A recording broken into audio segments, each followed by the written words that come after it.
Bonjour à tous, on va voir comment installer Home Assistant dans Proxmox parce que malheureusement vous avez vu des vidéos où j'installais Home Assistant sous un Debian 12 mais là c'est fini, fin 2025 ça ne sera plus supporté, les mises à jour ne seront plus supportées. Home Assistant vous engage à prendre soit une machine dédiée soit faire un Proxmox. L'avantage de Proxmox c'est vous pouvez faire plusieurs machines virtuelles, mais aussi faire des bonnes sauvegardes, c'est-à-dire si jamais votre disque dur plante ou autre, que vous avez bien sorti votre image, vous la réinjectez, ça redémarre. Donc là, je suis sur le site de Home Assistant, et du coup, on va aller chercher de quoi le télécharger. Donc, Get Started en haut. Ensuite, on va chercher les autres systèmes. Ah bah ça tombe bien, on a une image, enfin, attention, une image, on y reviendra après, de Proxmox. Donc là, je fais légitimement à copier l'adresse du lien et je me dis, je vais aller sous mon Proxmox, lui dire de télécharger l'image. Donc je vais ici et je vais dans local et là je lui dis, bah tiens, les ISO, je vais télécharger une ISO. Download from URL, coller, toujours pas d'erreur, tant mieux. Et là il vous dit que l'extension n'est pas comprise. D'accord, casse l'NTS, je télécharge en Windows et je le dézip. Du coup, je me suis dit, bah, j'ai passé par là. Ok, il y a un autre problème, c'est que mon répertoire var n'est pas assez gros pour celui-là. Donc c'est pas grave. On va aller dans Proxmox, dans la ligne de commande. On va aller là où on met toutes les ISO pour éviter de faire le bordel. CD, var, pardon, var, lib, vz, template. Donc là, pour aller plus vite, je fais la touche tabulation, ISO. Et là, je vais lui dire de télécharger mon Proxmox. Donc wget, mon image de Home Assistant. Clic droit, coller. Là, il la télécharge. Maintenant, on va la dézipper. Donc unxz, xz, pardon, ha. Voilà. Donc là, il la dézippe. Donc là, la dézip est terminée. Du coup, on va regarder comment s'appelle notre disque dur. Ça, c'est une étape très importante, sinon ça peut planter. Vous avez appelé PV ESM statut. Et là, vous voyez, mon disque dur s'appelle local. Cette valeur pourra changer selon votre disque dur, votre type d'installation, etc., etc. Donc, on va déjà créer un conteneur, enfin une machine virtuelle. Et en fait, l'image que vous avez téléchargée est un conteneur. En fait. Donc là, vous voyez, j'ai déjà des numéros 100, 102. Bon, on va prendre 105. Donc, on va faire qm create 105.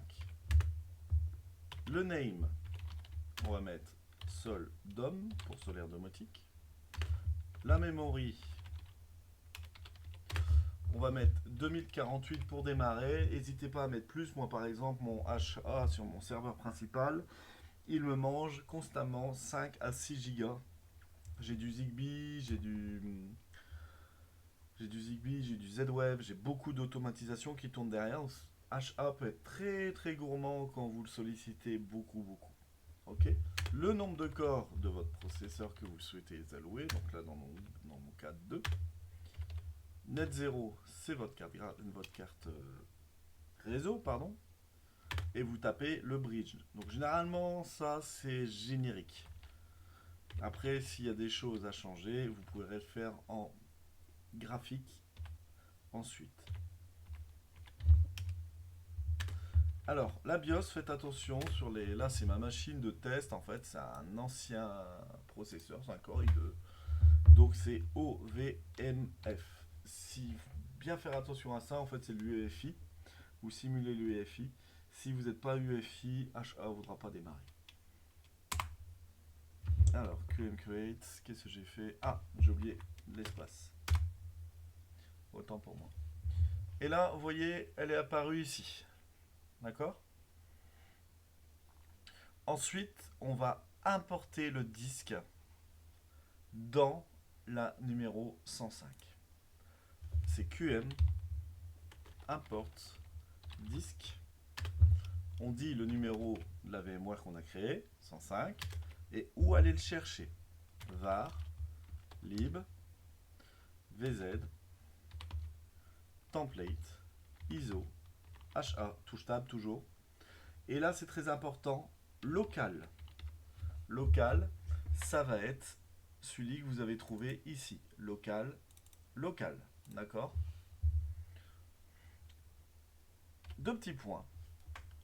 VM-du6 105. Et vous allez nommer le disque. Disque-0.QCOW2, son extension. D'accord? 105. 105. Si c'est 106, vous mettez 106, etc., etc. Donc maintenant, alors, j'ai oublié quelque chose. M105, disque 0.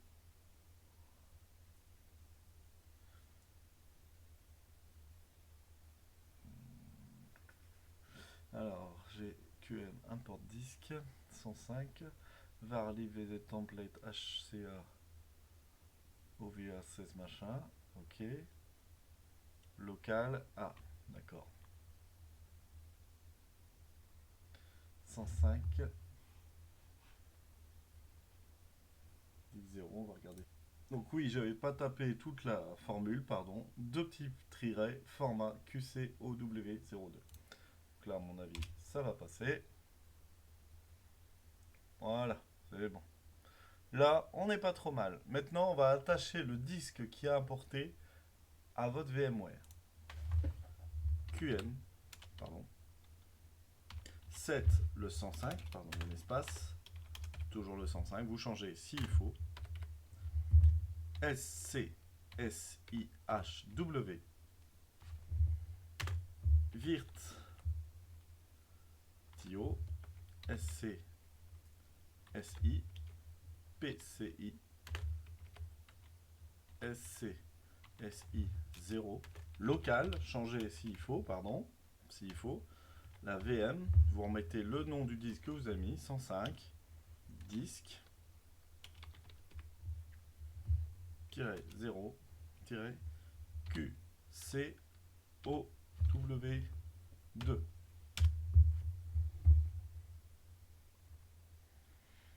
Alors, j'ai fait une erreur. 105, disque, 0, QWE. Ok, je vous ai refait une petite erreur, c'est que ici vous voyez j'ai mis un seul tiret et là j'en avais deux. Autant pour moi. Il faut mieux faire les erreurs avec vous. Et ça continue. On va regarder ça. Ok, donc là on va être bon. C'était juste un anti-slash. Local 105 et l'anti-slash. Là, ça passe. Ok.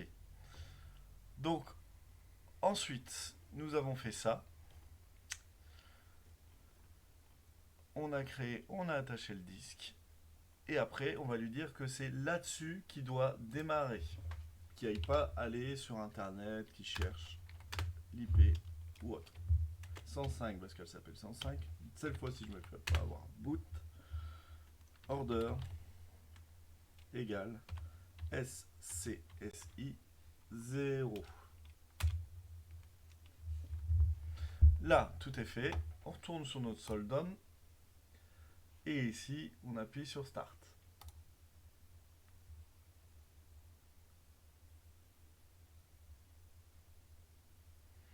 Ça démarre. Bon, c'est pas un PC de fou, hein. Donc là, on voit qu'il démarre et qu'il est en train de nous installer Home Assistant. C'est relativement vite. Enfin, installé. On va voir ça ensemble.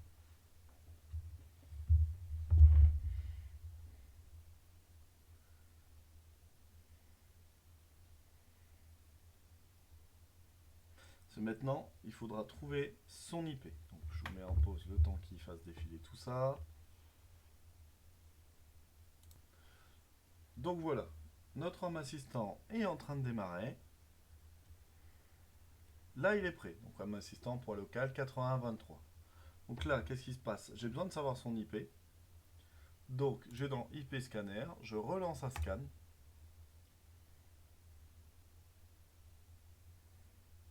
Là, je vois un Home Assistant 7 qui vient d'apparaître en 1.42. Si je vais en 192.68.1.41, 42 pour le coup, 8023. Et voilà, on voit notre assistant qui est en cours d'installation. Donc après, c'est login, mot de passe, etc. J'espère que cela va vous aider à migrer sur Home Assistant. Et du coup, pour les périphériques, etc., qu'il faudra ajouter, vos modules Zigbee et tout ça, vous les trouverez dans le hardware. Et vous pouvez rajouter vos modules add, hard drive, et vous avez les USB de vis. Et là, forcément, c'est ma machine de secours, il n'y a rien, mais vous allez retrouver vos Zigbee, vos modules Zigbee là-dedans, vous les ajoutez, et votre vue par Home Assistant. Donc voilà. Bon, bah, bon courage, j'espère que cette vidéo vous sera utile et que ça vous aidera beaucoup. N'hésitez pas à vous abonner. Bonne journée.